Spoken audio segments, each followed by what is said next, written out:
That these colleagues are here to speak, and I will share all the details that I intended to share at a later time.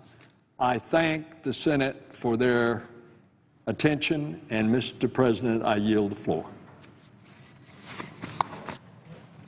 Mr. President. Senator from Wisconsin. Thank you, Mr. President. I have come to the floor today to deliver a message from the people of Wisconsin. They are fed up with the political games that are being played here in Washington. They've had enough. On Tuesday, Congress failed the American people and our government shut down because the Tea Party faction in the House put their own personal agendas and partisan politics ahead of progress for the American people. The Republican leadership in the House could end this shutdown by simply letting the House vote on the Senate-passed bill to fund the government. Instead, the Speaker of the House has, for over a week, prevented the House from voting on a clean funding bill that would open the entire federal government. In my home state of Wisconsin, we believe in hard work. We believe that hard work should be respected and rewarded. And every day, people get up and go to work to build a better life for themselves and for their families. They trust in the promise that if you work hard and play by the rules, you'll get ahead. And they are right to expect that both parties in Washington work together to help keep that promise. And they are right to expect that both parties in Washington work together to respect the hard work of Americans who have helped lift this country up from the worst recession since the Great Depression. And they are right to expect that both parties in Washington work together to reward the hard work of families and small business owners who, through sheer grit and determination, have been moving our economy and our country forward. In my home state of Wisconsin, our state motto is one word: forward. The people of Wisconsin live up to that motto every single day. And I would say that all Americans do as well. But as I stand here today, in the midst of the 5th day of a government shutdown, I can't say that Congress has. Instead of working together to move our economy and our country forward, the Republican leadership in the House has offered day after day of political games and brinksmanship. And here is the price. In Wisconsin, more than 800 workers in the National Guard are off the job. Hardworking people who have committed themselves to public service, to something bigger than themselves. They get up every day and work for our common good. They deserve to have a Congress that does the same thing. Now, these are particularly tough times for my state. Even as the national economy is rebuilding and rebounding, my state's economy has lagged behind the rest of the nation. And our economy cannot afford to have the Tea Party extremists in the House making it harder for small business owners to create jobs. But their shutdown has blocked small business loans and investments in Wisconsin. And that threatens our made-in-Wisconsin economy and tradition and our work ethic and our entrepreneurial spirit. Due to this Tea Party shutdown, Wisconsin small businesses are missing out on about $3.5 million in SBA-supported loans every day.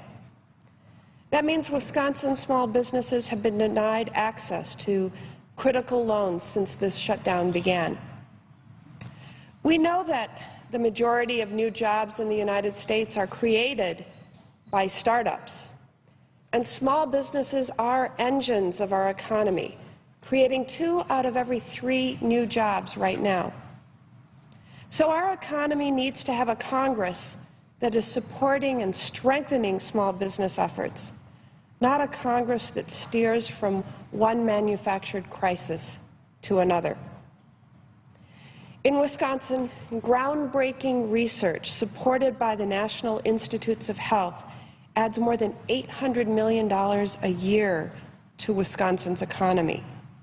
We should all be able to agree, both parties, and both the House and the Senate, that in order for America to out-innovate the rest of the world, we must protect and strengthen our investments in research and science and innovation. But the failure of the House leadership to step up and actually lead has put in place a shutdown that is threatening Wisconsin's leadership on bioenergy research, on biomedical research. This failure in leadership in the House means that new patients are being turned away from the benefits of cancer research being done at the University of Wisconsin. On a broader scale, our NIH director, Dr. Francis Collins, told the Wall Street Journal on Tuesday that as long as the government is shut down, the National Institutes of Health says it will turn away roughly 200 patients each week from its clinical research center, including children with cancer. We've had to tell people, I'm sorry, you can't come here, Dr. Collins said. This is the price extracted by a small Tea Party group in the House who can't see past their own political agenda to defund or delay or repeal the Affordable Care Act. You know, it's reckless and it's irresponsible, but it doesn't have to be that way. It's time. It's time the House leadership step up and actually lead. More than 1 week ago, the Senate passed a clean bill that funds the government, that ends the shutdown, and that opens the federal government for business again. They have obstructed that measure from going to the House floor for a simple up or down vote. The House Republicans need to end these political games. It's time. It's time for the House to have an up or down vote to end this shutdown. House Republicans need to break with their divisive threats. They need to start governing and pass a responsible budget that invests in the middle class and that strengthens our economy. It's time. It's time for the House to have an up or down vote to open our government for business. House Republicans need to stop standing in the way of progress. They need to start working to build a better and stronger future for our country. It's time. It's time for the House to have an up or down vote to end this gridlock and to move our country forward. I yield back. Mr. President. Senator from Pennsylvania. Thank you, Mr. President. We certainly appreciate your hours of presiding here. I don't know whether you're at the beginning or the end, but we're grateful for that work you're doing this weekend. Mr. President, I wanted to start by commending the work of the Capitol Police. I didn't have a chance to do that yesterday in light of what happened here in Washington just the other day, a terrible incident, a terrible tragedy. And as usual, the Capitol Police handled it with professionalism and with very effective policing and law enforcement and kept people safe. But we should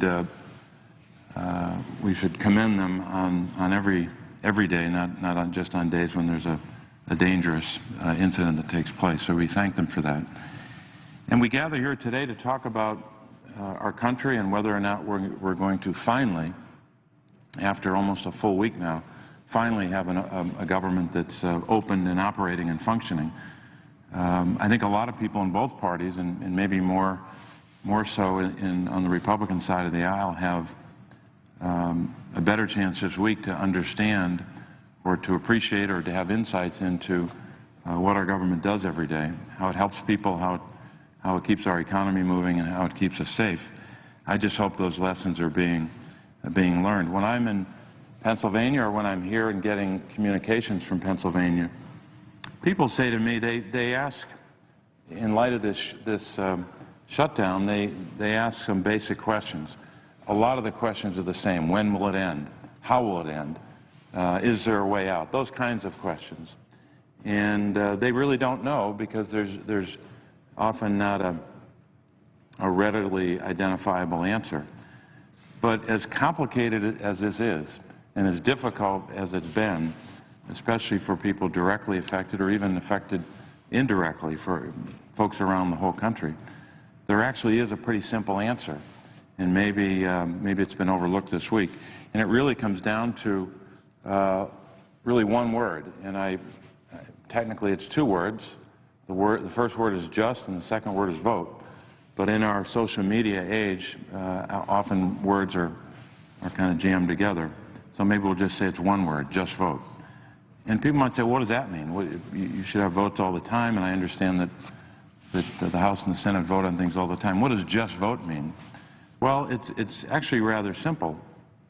A week ago yesterday, the Senate voted on a measure. It's really just an amendment that was sent over to the House that was a clean resolution. In other words, a continuing resolution, which is another way of saying keeping the government operating, and it didn't have anything attached to it. Nothing about anything extraneous or anything additional. And that's where the phrase clean CR, continuing resolution, comes from. But it's really just a way to keep the government open. The House, led by Speaker Boehner, decided not to consider that. But here it is.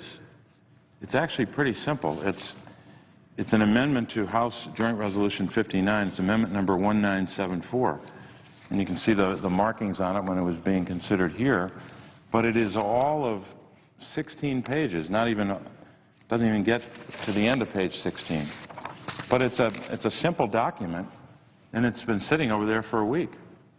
I of course won't read it, but it's a very simple way out of this predicament. And this has overwhelming support across the country, even for people that disagree with me or disagree with Democrats about health care, about any other issue. There's overwhelming support for this. So when someone says just vote, this is what we should just vote, they should just vote on in the House. The House passes this, it's over. The government shutdown is over. The President will sign it. And literally within, I don't know how long it would take them to consider it over there, 20 minutes for a vote or an hour for all the procedural mechanisms to play out. And then the President would sign it. I'm sure there are people here that would drive it to the White House to have him sign it. But that's what this is, a 16-page bill that's simple. And it has growing support even on the Republican side. So when we say just vote, it's just vote on this 16-page document. It may not look like a key. It's 16 pages of legislative language, but this is the key to ending what I think is not a Republican Democratic shutdown. This is the key to ending the Tea Party shutdown. That's what this is. And I think most people understand that now that we're into it a couple of days. That vote would be, I think, rather easy to take place. It would transpire very quickly. The Speaker would only have to put the bill on the floor. He wouldn't have to vote for it. Most Republicans wouldn't have to vote for it and likely would not. But the combination of getting Democrats voting for it, virtually every one, and a handful of Republicans is not only possible, but I think there are people waiting to do it. And maybe the number would even grow if it actually happened. So that's what should happen. And that could happen today or I guess the next opportunity would be Monday, but I would hope that the Speaker would do that, because I think a lot of people are asking kind of a fundamental question about who is in charge, who runs one part of the House or the other, and it's my judgment that the Tea Party is in charge now, and I hope that conservative Republicans and very conservative Republicans and moderate Republicans can get control of their party, because what I worry about, and I think what economists worry about even more than I, because they know more than we do about the economy, but the concern is that if you don't get control of one wing of one political party, you're going to have an economy that gets out of control, and no one wants that, I don't believe, in either party. The other point I wanted to make about where we are, and I know there are people out there hear a lot of back and forth, and they get a little tired of the debate. They'd rather just have everyone vote in the House and this would be over. But I think it's important to talk about the words compromise and negotiation, because they've been used a lot by the Speaker and by Republican members in the last couple of days.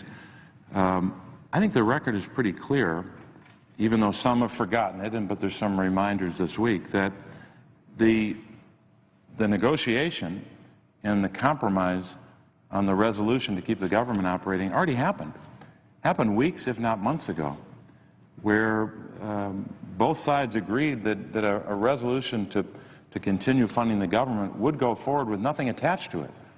The hard part for Democrats is that we had to compromise in a very substantial way, and I think that's an understatement. The compromise that we put on the table and we adhered to is the compromise of a $70 billion cut in fiscal year 2013 enacted levels. What does that mean? Well, that just means that we agreed to a much lower number. Democrats on this side had passed a budget resolution in the early hours of forget what day it was, a Saturday morning. We voted all night. I don't know how many votes we had throughout several days and then throughout the night. And we passed a budget resolution which had a higher number than the number which we agreed to later. So we compromised substantially. I think you could even make the argument that the compromising so far has been all on one side, the Democratic side, to agree to a much lower number. But one of the important parts about that is we compromised on the core issue that's before us. This continuing resolution in funding the government and keeping the government operating is not a health care debate. Now, I realize people have made it into a health care debate, but the core issue is, will the government remain open? We said yes. Will the government remain open at the Democratic number? We wanted that, but we said no. In order to keep it functioning and moving it forward, we agreed to a lower number. That's the core issue. What will the number be to fund the government? So the compromising and the negotiating was done a long time ago, and we were the ones who compromised. The idea that we should have a drawn-out discussion, which they call negotiating, to open the government doesn't make a lot of sense. Now, once the government's opening, we've got a lot to debate and to talk about and to negotiate. Now, one of the illustrations of what I'm talking about in terms of what happened here that transpired over many months where Democrats compromised to keep the government functioning was set forth in several news articles the last couple of days, but I won't read this, but it's Thursday. Senator's time has expired. Could I ask consent to have 3 more minutes? Without objection. Looking at the October 3rd, Thursday, Politico on page 19, here's the headline. I'll hold it up, but read it because it's probably not readable from a distance. Quote, here's the headline, how the shutdown fight is obscuring a major Republican victory. So they're saying here that the compromise the Democrats made to cut $70 billion is the compromise that already happened and should keep the government open. So that's the reality. Now, the good news is that there's a growing number of Republicans in the House and the Senate who are saying just what I'm saying. Let's just vote, meaning just have the House vote and pass the continuing resolution as it is. I have a number of examples from Pennsylvania. Maybe I'll be able to a little bit later get to walk through some of those, but I won't do that right now. I've got some examples of what middle-income families or middle-class families are facing. But let me conclude with this. I think one of the best lines of this week about this piecemeal approach that the House is taking day after day instead of just voting on the measure before them to open up the government came from the commander-in-chief of the VFW, Veterans of Foreign Wars. He said, quote, "We expect more from our elected leadership and not a piecemeal approach that would use the military disabled veterans as leverage in a political game," unquote. I think that's a pretty good summation of why we shouldn't go in the direction of piecemealing. The House should, in a word, just vote so that we don't have, and I say this respectfully to my Republican friends, we don't have a Tea Party shutdown evolve into a Tea Party default, which is, it's bad enough that we're in a shutdown. It would be a lot worse if, for the first time since 1789, the United States government defaulted and the full faith and credit of the United States was badly, badly damaged. Mr. President, I would yield the floor. President. Senator from Michigan. Mr. President, the other day a reporter came up to me and he said, "You've been here a while. What do you think it will take to end this shutdown?" I replied with a single sentence: the Speaker of the House needs to lead. A majority of House Republicans want to end this shutdown by voting for a clean continuing resolution. But a small number of the most ideological members of the House oppose such a move and oppose a vote. And the Speaker has given this small group a veto over the functioning of the United States government. Congressman Charlie Dent, a Pennsylvania Republican, made one of the most stunning statements about this situation. In a television interview this week, Congressman Dent said the following. He says, "I do believe it's imperative that we do have a clean funding bill to fund the government. That was the intent of the Republican leadership all along," he said. But obviously there were a few dozen folks in the House Republican Conference who weren't prepared to vote for a clean bill. And that's why we're in the situation we're in right now. So Congressman Dent, a Republican, makes it very clear what's going on over in the House of Representatives. There's a few dozen folks in the House Republican Conference who aren't prepared to vote for a clean bill, and that's why we're in the situation we're in right now. So the Speaker of the House is allowing a, quote, few dozen folks to shut down the United States government. What an indictment of the House Republican leadership. Speaker Boehner could bring all of this chaos to an end, and all he has to do is bring the Senate's bill reopening the government to a vote. The Senate has voted 3 times on House continuing resolutions. Speaker Boehner has yet to schedule a single vote on the Senate's bill. Why? Because it would pass. Now, that has got to sound totally counterintuitive. That you don't bring a bill to the floor because it would pass when you, the Speaker, yourself say you want the government to open up, and 90% of your own Republican caucus want the government to open up, but 10% of your caucus don't, and that means you would have to depend on a few Democratic votes to pass the bill. And that is anathema to the Speaker of the House. A bill with bipartisan support cannot be allowed, in his judgment, to come to a vote because it would pass. And that means that it would be a bipartisan bill, it would depend upon some Democratic votes, and it is his policy, his policy that you cannot hold votes on bills that require Democratic votes to pass. I cannot think of a more striking example of rank partisanship than that policy. And I hope the Speaker will be asked one of these days to explain his refusal, why he is following the dictates of a small group of his caucus when there is a bipartisan solution right in front of him. We have looked through the media. We cannot find that the Speaker has ever been asked or answered this question. Why will you not bring the Senate continuing resolution vote to the floor of the House of Representatives for a vote? Why will you not allow a vote on that bill? Instead, the Speaker sends us piecemeal bills and demands that we open up the government one program, one agency at a time.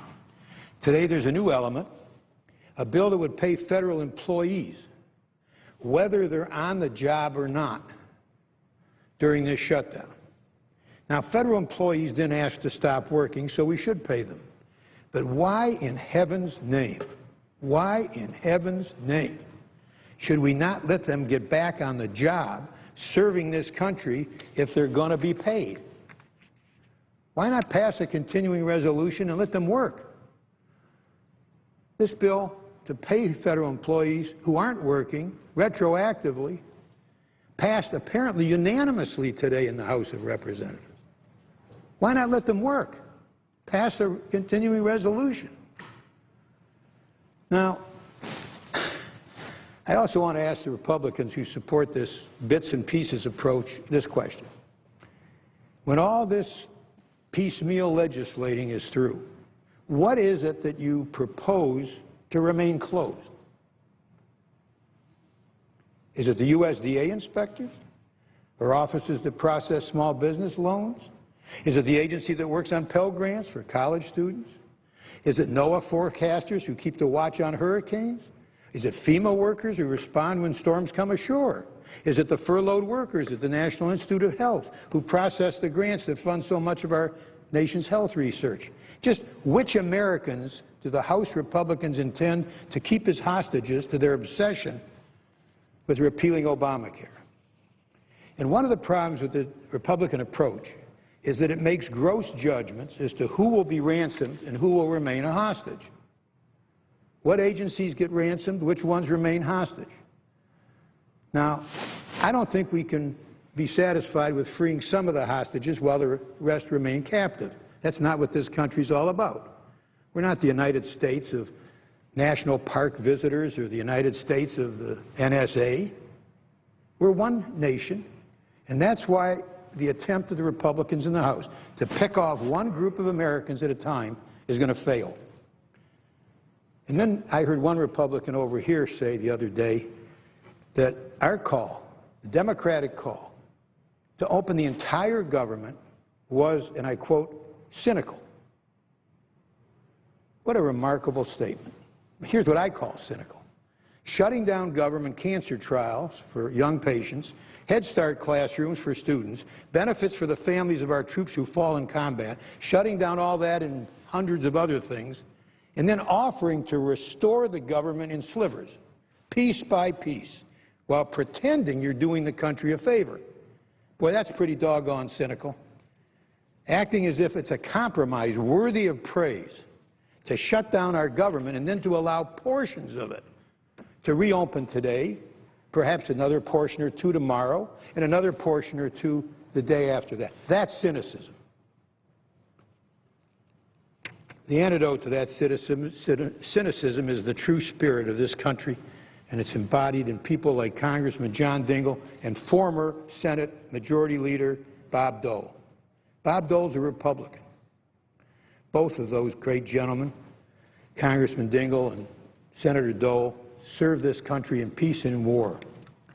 And when the House Republicans tried to cover up their destructive behavior by draping it in the love that our nation feels for our World War II veterans, these two men, Republican and a Democrat, both World War II veterans, said it clearly. You want to honor the service? Give the nation we risked our lives for its government back, all of it.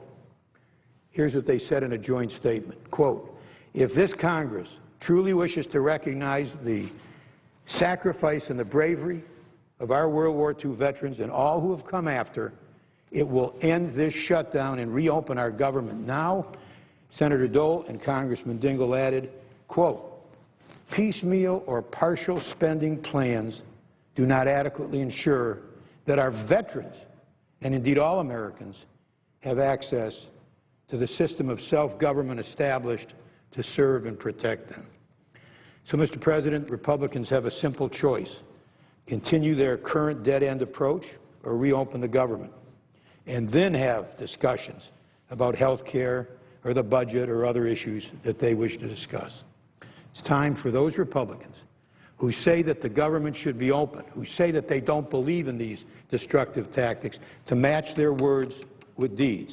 It's time for the rhetoric now to give way to leadership. Speaker Boehner can end this all now, end this farce of rifle-shot funding that leaves our government full of holes, and bring to a vote in the House of Representatives a clean, continuing resolution. Open the government, all of it. Open it now, Speaker Boehner, by allowing the House to vote on the Senate bill which will reopen this government. Mr. President, I yield the floor. Mr. President. Senator from Hawaii. Thank you, Mr. President. Most people believe in compromise. Coming from Hawaii, I certainly believe in compromise. It's part of who we are.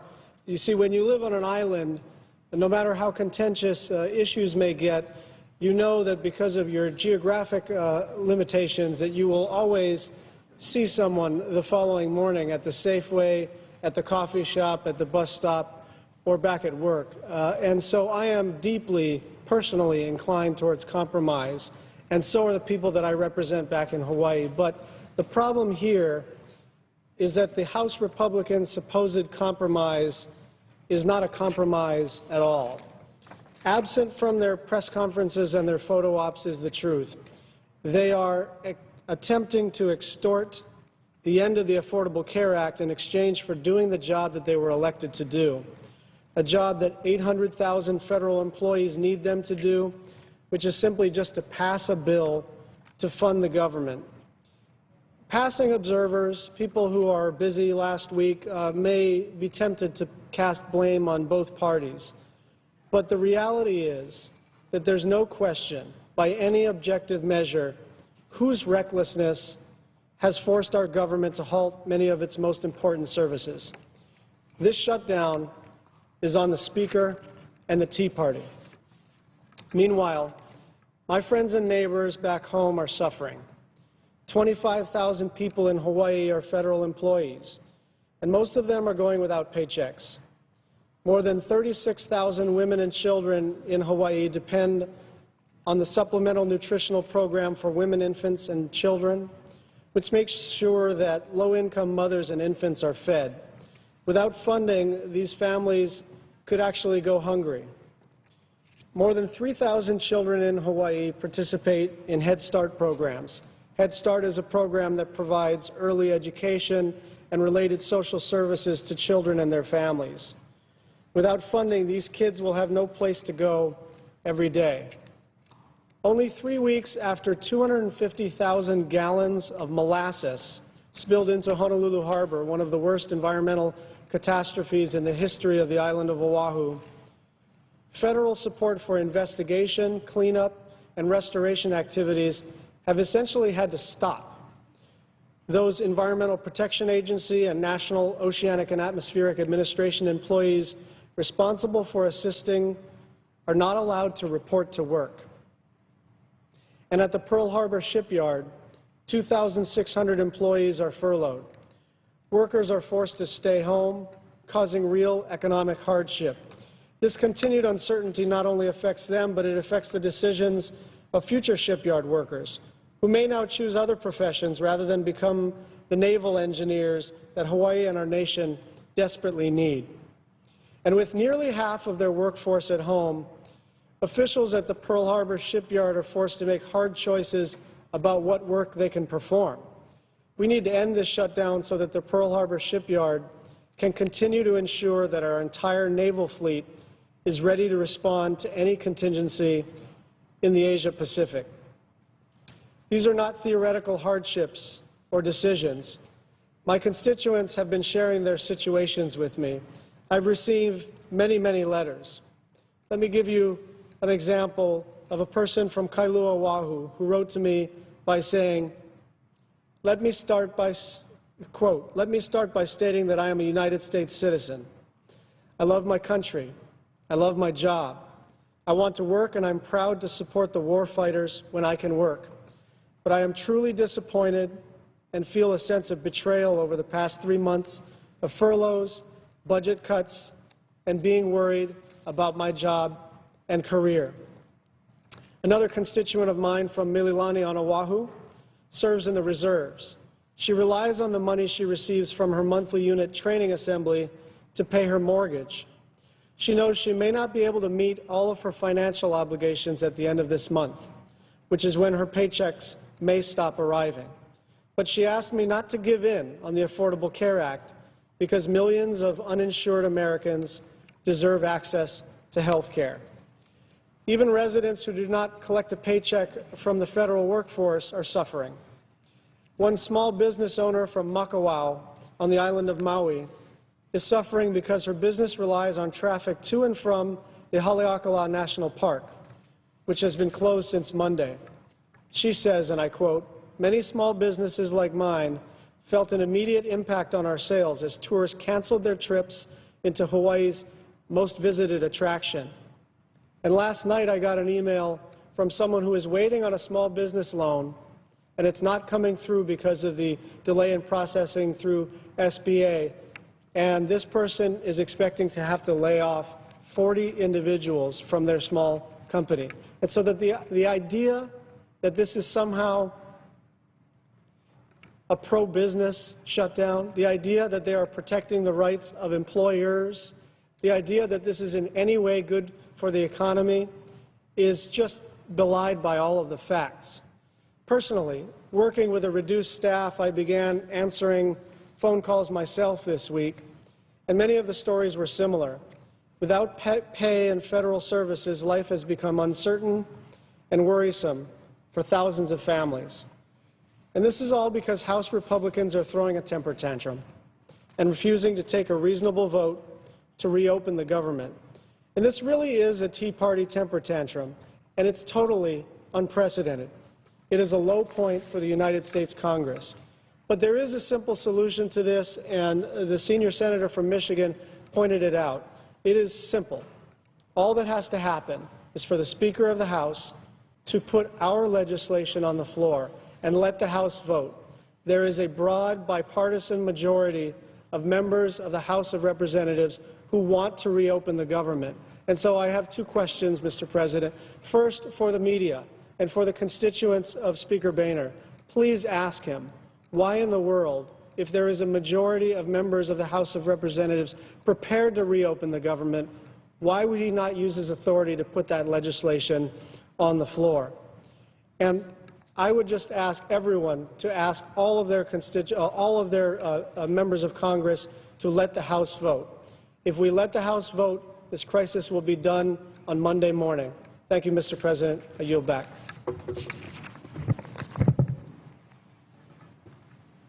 Quorum. Suggest the absence of a quorum. Clerk will call the roll. Mr. Alexander.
Good morning.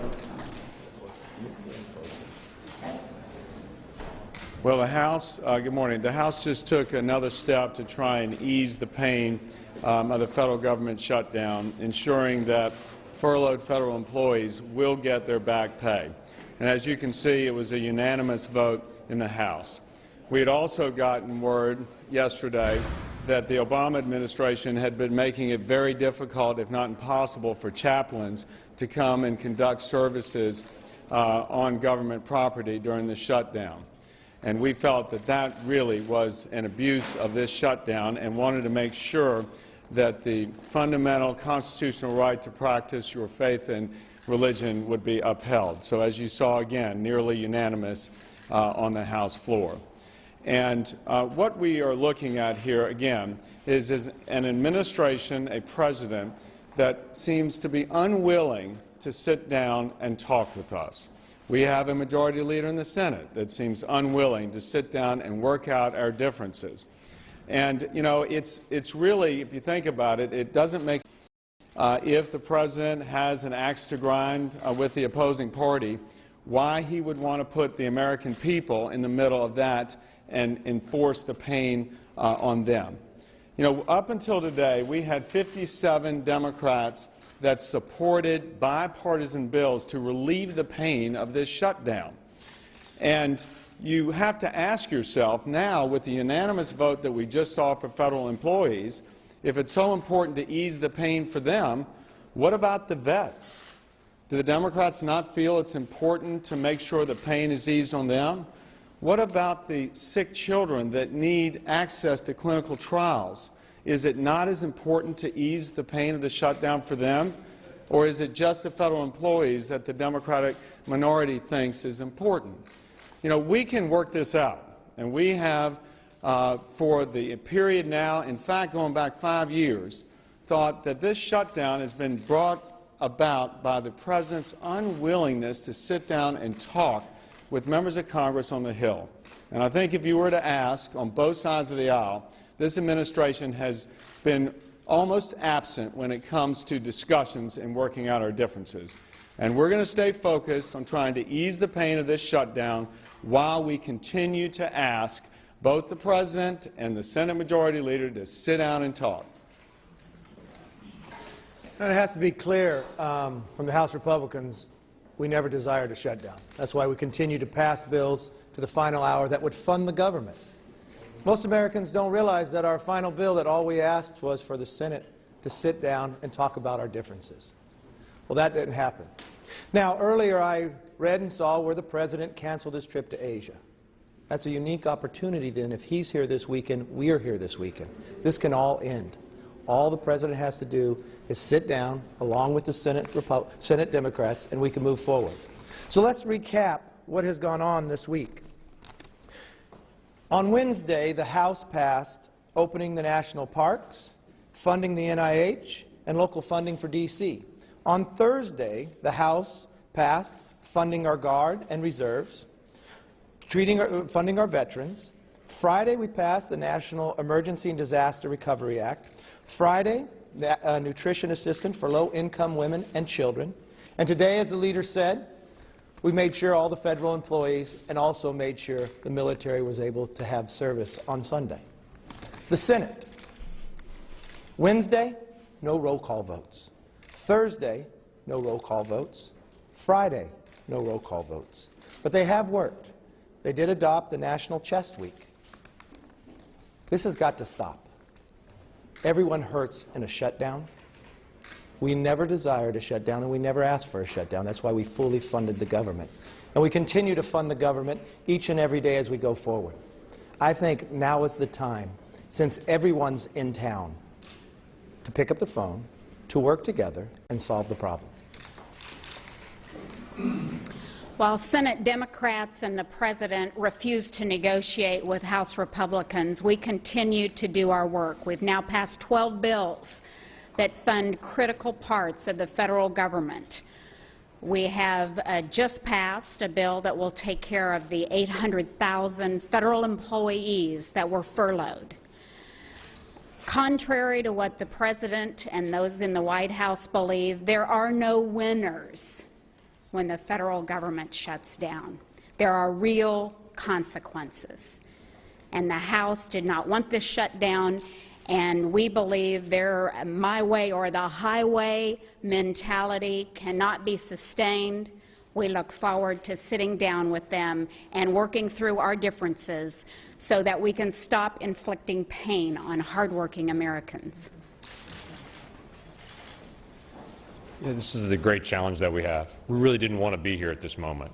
We have to find a way to be able to resolve our differences. That's why it was important to us to be able to say to the Senate, assign a conference committee. We have our negotiators. Our negotiators are ready to go to be able to meet at any moment, looking for the Senate negotiators still.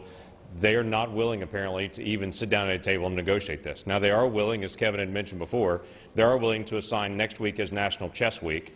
They are willing to be able to say that they're going to deal with truckers' sleep apnea issues, which they dealt with earlier this week.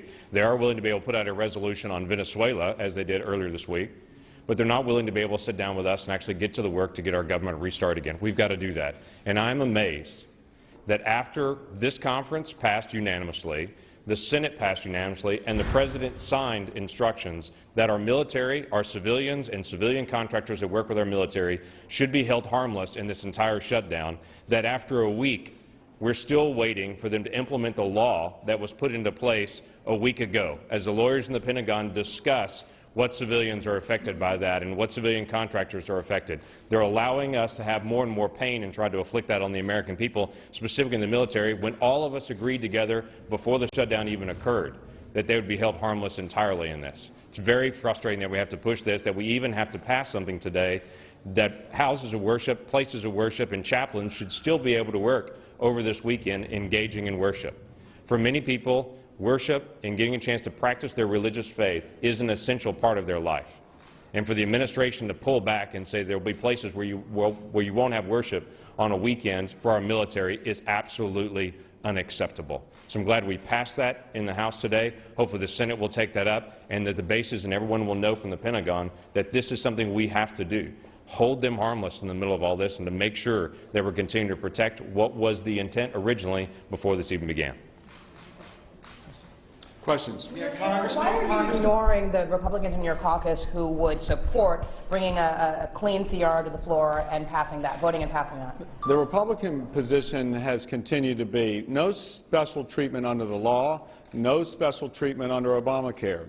Our position has been that the administration continues to give special treatment to big business and to special interests and have left the working middle-class Americans out. And our position under Obamacare is just give them the same treatment, fair treatment for all. In the same place, the Republican position has been that we don't think it's proper for members of Congress to have special treatment under the law. And so I would ask my friends in the media to look at the votes that we've taken. 57 Democrats have voted with us in a bipartisan way on all these bills, and in fact unanimously today to ease the pain of the shutdown. I would implore my friends in the media to ask Majority Leader Reid, why is he not bringing up any of these bills? Because I think that there is a majority of senators who support these bills to ease the pain on the American people while we continue to wait for the President to join us in these discussions to work out our differences. What is it about the stuff that you haven't funded that you don't find critical or worthy of a piecemeal bill to fund? We have committed to fund the areas of government that we all agree on, which is a lot more than not. And as you know, the disagreement is on that special treatment under Obamacare. Our position on Obamacare is very simple. It is no special treatment under the law. It is to delay the individual mandate, because why should it be working middle-class Americans are set aside and are subject to the taxes and the penalties, but not big business, not special interests? That's not fair. That's what our position is. And for everything else, we are funding this government. And time and again, all week long, what we've seen is the Senate refuse to even take the bills up, and in fact to try and vent their anger and impose that on the American people. We're trying to ease the pain here. They're not joining us, and there's a majority of senators who would say, you know what? We really believe that sick children ought to have access to clinical trials. We believe that poor women and children should have the assistance that they need. We don't believe that they should be put through this pain. I know that there's a majority in the Senate for that. So I implore you, my friends in the media, to ask the majority leader why he's not taking these bills up. If there's a majority in the Senate that wants to take those bills up, but there's a majority in the House that wants to vote on a clean CR, why wouldn't they be able to get a vote on that? Again, there's been no roll call votes in the Senate. And we are saying we've got a lot that we have in common. And I think most American people do not tolerate the fact that this president has continued to insist that he's not going to talk.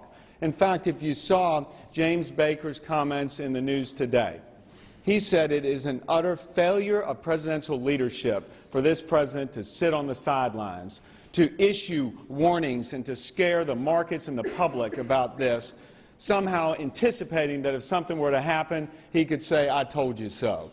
That is not leadership. It is that attitude, that unwillingness to sit down and talk to us that has brought about this shutdown. And we'll continue to be here this weekend. We'll continue to wait for any indication from the majority leader in the Senate or the White House that they're willing to sit down and talk with us so we can relieve the pain on the American people and end this shutdown. Thank you. What happened on October 17th?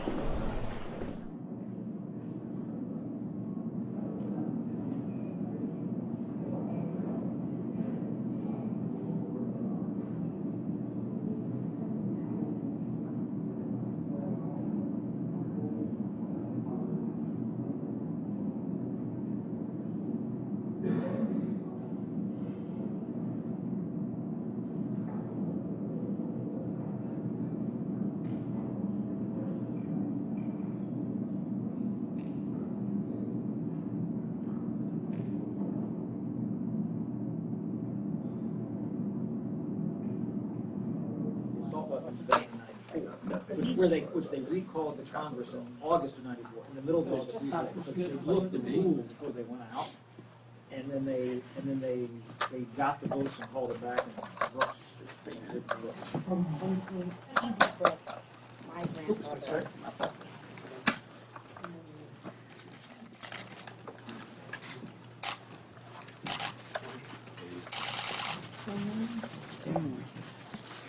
It's still morning. Good morning, everyone. How are you? We have some news for you today, which is what we think we have every day, but you don't always agree. Sadly, today marks the 5th day of the Republican government shutdown. This crisis could be over in hours if the Speaker and the Republicans would just take yes for an answer instead of continuing to be the party of no.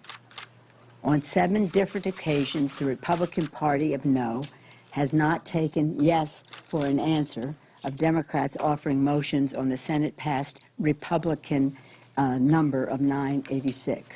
But Republicans have said no each time. To end the Republican shutdown, 200 members, 200 House Democrats have signed their names to a letter reaffirming our commitment to support a clean, continuing resolution on the $988 billion Republican number. This hasn't been easy for our members, but in order to open government, they are willing to do so. And on the Republican side, one by one, Republican members have come forward to say they're willing to vote to reopen government by supporting the clean funding bill. Right now, enough Republicans have publicly stated their support for a bill that could pass and be on the President's desk today. We're asking the Speaker in our letter to bring up a vote to the floor for those Republicans and more to show that there is a bipartisan majority to end the Republican government shutdown. If that were not newsworthy enough, that 200 Democrats have signed a letter, and others who will vote with us, but some just philosophically don't sign letters, I want to add this. At the beginning of this, Speaker said he wanted regular order. He said that at the White House. He said that all along. He wanted regular order. And that regular order means that when the House passes a bill, which it did, and the Senate passes a bill, which it has, then you go to conference. And they said, after that, he said, under the rule, and then so he didn't appoint conferees. And our question was, Mr. Speaker, why are you not appointing conferees to the budget conference? His statement was, under the rules, if you appoint conferees and after 20 legislative days there is no agreement, the minority has a right to offer motions to instruct, which become politically motivated bombs to throw up on the House floor. So to be frank with all of you, we're following what I would describe as a regular order. Well, to be frank with him, the regular order is not how he defines it. It is what the regular order is of the House. In fact, at this point, under the rules, any member would have the privilege to bring up the position, the Senate position. Mr. Van Hollen spoke to that issue on the floor the other day. So, in public and otherwise, the Speaker has said that his concern is the motion to instruct. Today, we standing here are making an unprecedented offer by the minority to the majority, to the Speaker of the House. If you will agree to pass a short-term bill and move the conference to the final budget discussion for this fiscal year, we will not offer any motions to instruct. This is news, my friends. Please recognize it as such. The Speaker has said that's his concern. We want to take that concern off the table. So today we are giving Republicans yet another opportunity to end their shutdown, the very opportunity that the Speaker has been asking for. Thank you. We have accepted their number, as unpleasant as that is for us to do. We have agreed not to offer motions to instruct, and we have voted to pay the federal employees for not working. Why don't we pay them for working by opening government? We can have it open over this weekend, certainly in full force, by Monday. Our public employees want to work. The American people want government to be open. It's in everyone's interest that the Speaker accept our offer of 200 votes, nearly 200 votes. All they need is a couple dozen Republican votes. And our offer not to offer motions to instruct. We have substantively accepted what they are offering. We have procedurally tried to accommodate and allay their concerns. Let's open government. Give us a vote, Mr. Speaker. And now I'm pleased to yield to the distinguished Democratic whip, Mr. Hoyer. Thank you very much, Leader Pelosi. This is an important tool of the minority, a motion to instruct, or for that matter, for anybody else in the House, to tell the conference committee what they ought to do. The Speaker has expressed, however, a concern about that. I think his concern is inconsistent with his discussion about the House working its will and the transparency that Republicans are going to bring to the House. But notwithstanding that, and notwithstanding how important this device is to the minority and the majority, we are, through the leader, saying that we will not do that. Because if that's the concern, that he believes politics is going to be played with this, we have no intention of doing that.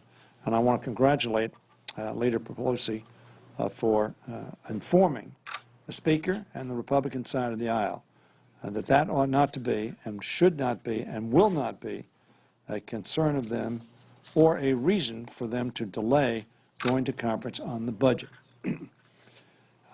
We are now in the 5th day, as the leader has said, of a shutdown. We have just voted to pay the employees as we should have. The American public wants their government open. The Speaker needs to bring a bill to the floor And the letter that the leader has referred to with 200 Democrats on it indicates that clearly, in my view, right now, there are enough people to pass a government opening funding bill. And we will do so at the Republican suggested number of dollars. So there's no disagreement, no argument about dollars.